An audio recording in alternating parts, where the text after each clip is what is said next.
सब तो पहलों तो मैं अपने वालों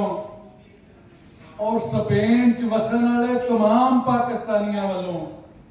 बारसलोना च रहने वाले सारे पाकिस्तानियों की तरफों जेड़े इत्थे मौजूद ने उन्हां दी तरफों जेड़े किसी मसरूफियात की वजह तो तशरीफ नहीं लिया सके उन्हां सब दी तरफों अपने कायद दे इस सच्चे सिपाही नूं सलाम पेश करना और इन्हों यकीन दिवाना कि अल्फाज मेरे जज्बात तेरे। मैं सारे पाकिस्तानियों 1 लाख पाकिस्तानियों की नुमाइंदगी कर रहा कि अल्फाज मेरे जज्बात तेरे एहसास के लावे बहते हैं हर बूंद लहू की कहती है इमरान खान के सिपाही हम तेरे हैं मुश्ताक गनी हम तेरे हैं। खान साहब साडा कम्यूनिटी की तरफों मैं अपने कायद को एक पैगाम देना चाहना कि 1 करोड़ और 20 लाख पाकिस्तानियों का दिल अपने कायद के नाल धड़क रहा है। प्रदेशों च वसन वाले पाकिस्तानी अपने कायद की अजमत नूं सलाम पेश करते हैं और उन्होंने यकीन दिवाते हैं कि जिथे भी उन्होंने साडी लोड़ होएगी जे वो साडे लिए लड़ रहा है तो कंड असीं भी उहदी खाली नहीं छड्डांगे। इंशाअल्लाह जिथे साडे कायद का पसीना बहेगा असीं खून देने वास्ते तैयार हाँ। और मैं मुबारकबाद और खराजा तहसीन पेश करना वा इथों के अपने तमाम साथियों जिन्हां दिन रात अपने कायद के पैगाम नूं लोकां ताईं पहुंचाउण लई अपने बिजनेस तबाह कर ले अपनी नौकरियां छड्ड दित्तियां लेकिन वो गली गली कूचा कूचा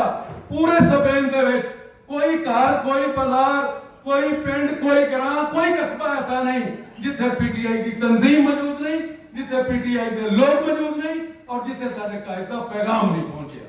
मैं अपने तमाम पीटीआई के साथियों जिन्हें इस जदोजहद के हिस्सा लिया वो आने वाली तारीख के सैदा झूमर ने जो भी जमहूरियत की तारीख लिखी जाएगी स्पेन के पीटीआई के टाइगरां दियां कुर्बानियां कोई नजरअंदाज नहीं कर सकता। मैं सब दोस्तों के नाम नहीं लै सकता मलिक शहबाज साहब ने शहजाद भट्टी साहब ने सबूर साहब ने मोहतरम भट्टी साहब ने ये वो लोग ने जेड़े इस कारवान नूं लैके तुरे कि मैं अकेला ही चला था जान पे मंजिल मगर लोग मिलते गए कारवां बनता गया। इत्थे लोगों ने अपने लहू नाल पीटीआई की अभियारी की और तुहानूं यकीन दिवाने कि स्पेन पहले भी यूरोप के विचों जिहड़ी मैंबरशिप सी उहदे विच पहले नंबर ते सी और हुण उहदे नालों दुगनी तिगनी होएगी क्योंकि अगे बार्सिलोना तो पहली दफा निकले सन हुण ते पूरे स्पेन दे विच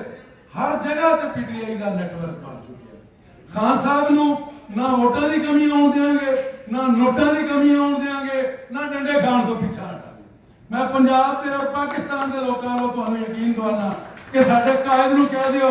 इसे तरह वो डटिया रहे आने वाली तारीख उहदे नाम का एहतराम करेगी। मेरा कायद उस मुल्क चों गुरबत का अफलास का जहालत का बेईमानी का नाइंसाफी का खात्मा कर रहे हैं और असीं उस जदोजहद नूं सलाम पेश करने और सानू फखर है कि साडियां आने वाली नस्लां ने इस गल ते फखर करनियां कि इस कारवाने इनकलाब ते असीं भी सिपाही सन। इत्थे लोग किसी ओहदे वास्ते किसी मनफत वास्ते नहीं लड़ रहे सिर्फ अपनी आने वाली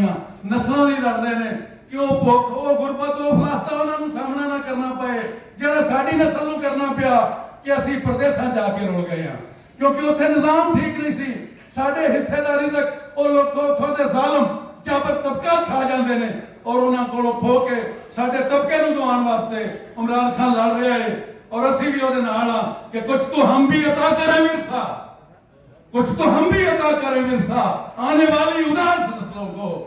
पहले एक जोर गया दूजा आ गया दूजा गया तीजा आ गया ये पहली बारी होया कि कायदे आजम तो बाद इमरान खान इस पाकिस्तान नूं हकीकी आजादी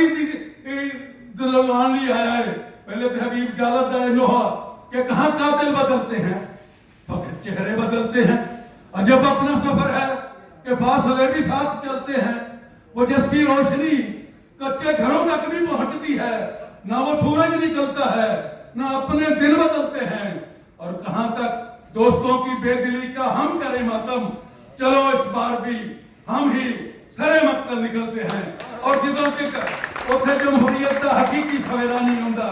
उथे गैर मुल्की एजेंटा तो निजात नहीं मिलती उथों की बेबसी महरूमी और गुरबत खत्म नहीं होती। असी खान साहब के नाल अपनी जिंदगी दियां आखिरी स्थानां से लड़ते रहेंगे। और आखिर एक छोटी सी नज़म तो बाद कि चलो उठो, चलो उठो जमीन खोदे, चलो उठो जमीन खोदे और इसमें अपने दिल बो दें, करें आबाद इसको आरज़ुओं के पसीने से। कि मुश्ताक गनी साहब इस बेरंग जीने से न तुम खुश हो न मैं खुश। थैंक